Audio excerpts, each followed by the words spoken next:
C'est essentiel parce que à l'université, les enseignants ont généralement pas de formation en pédagogie et ils sont tendance, puis je pense que c'est tout à fait normal, à enseigner comme ils ont appris. Donc, ils ont tendance à reproduire le cours de modèle magistral, l'enseignement magistral.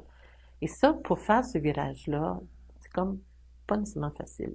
Là, il fallait les encadrer beaucoup et c'est pour ça que quand on a dit pas plus que 20 à 20% de cours magistraux, ça a comme fait un petit onde de choc.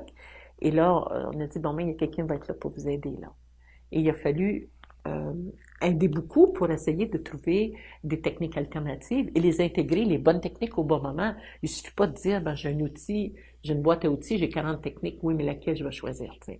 Alors ça, c'est plus de notre métier qui est là pour aider à faire ça. Et dans ce cas-là, on les a, oui, beaucoup encadrés.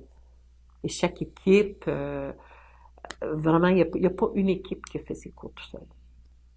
Il y en a pas eu, tu sais, puis c'était en plus, c'était pas simple non plus, parce que d'avoir 5 personnes ou 4 en train de concevoir un cours à partir de zéro, c'est exigeant aussi, là, c'est difficile. Fait que là, moi, j'étais là souvent au début, là, pour les aider, et je les ai laissés aller à partir du moment où ils entraient en production du matériel pédagogique.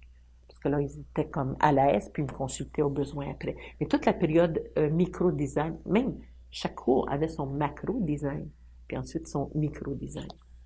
Fait qu'au fond, ce qu'on a macro au niveau du programme, oui, mais après, on reprend un macro design au niveau du cours pour essayer de lui donner une âme à ce cours-là. Puis ça fait partie aussi des obstacles difficiles à surmonter.